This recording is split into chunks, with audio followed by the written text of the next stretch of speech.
Welcome back to So You Really Want to Learn Latin, and today we are going to be carrying on our little tour through Roman history by looking at what happened when Pyrrhus moved off mainland Italy and went to Sicily. Now, Pyrrhus had been massively impressed by the Romans, and he had had, as you probably remember, very limited success in fighting against them.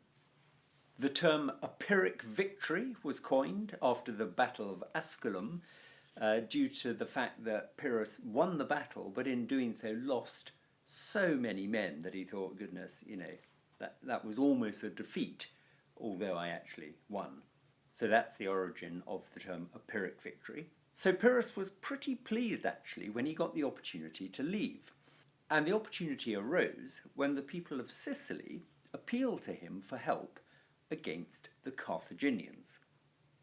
Now, to remember who the Carthaginians were, we need to go back to our old friend Aeneas, who you will, I'm sure, remember, left the burning city of Troy all those years ago and set off on his journey to found a new Rome.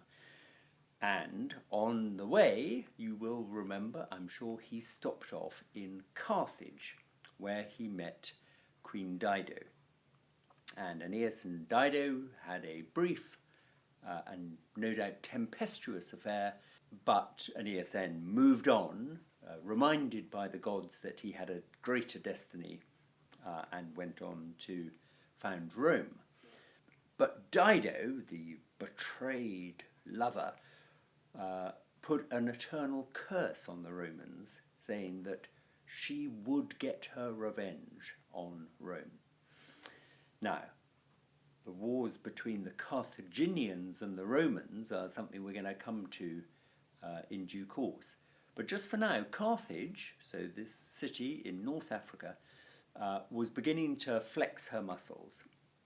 And she had begun this flexing by moving across the Mediterranean to Sicily and basically occupying the island. The Sicilians didn't like it. They appealed to Pyrrhus. Pyrrhus left Italy and went over to Sicily to see if he could kick the Carthaginians out. It wasn't that he was particularly concerned for the Sicilians' welfare, it's just he thought, actually, if anyone's going to grab Sicily, it might as well be me rather than the Carthaginians. The trouble is, he found the Carthaginians just about as difficult to defeat as he had found the Romans difficult to defeat. And after 3 years, he had achieved absolutely nothing. So rather sort of shamefaced, he left Sicily and went back to Italy.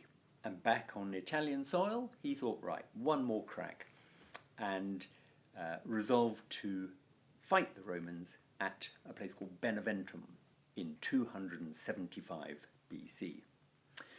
Well, sadly for Pyrrhus, who had come, of course, with his army of elephants to, jazz it all up, the Romans saw him coming, and they, the night before the battle, did something rather clever. They got some barrels of oil, which they set fire to and threw into the Carthaginian army, where they caused utter chaos. These great big burning missiles flying through the sky. The elephants panicked and stampeded right through their own army, the Pyrrhus's army. So Pyrrhus thought, look, I've had it with this, and just decided he'd had enough and went back to Greece, where his troubles continued because shortly afterwards he was killed in a bizarre street accident. Some old woman in a townhouse in the city of Argos apparently lobbed a roof tile off the top of her house, and it struck Pyrrhus on the head and killed him. Now, believe that if you will, but the point is that was the end of Pyrrhus. Okay, so more jollities about Roman history coming up in due course. But for now, if you haven't already, subscribe to this channel. Latin lessons every Tuesday and Friday, and we'll see you very soon.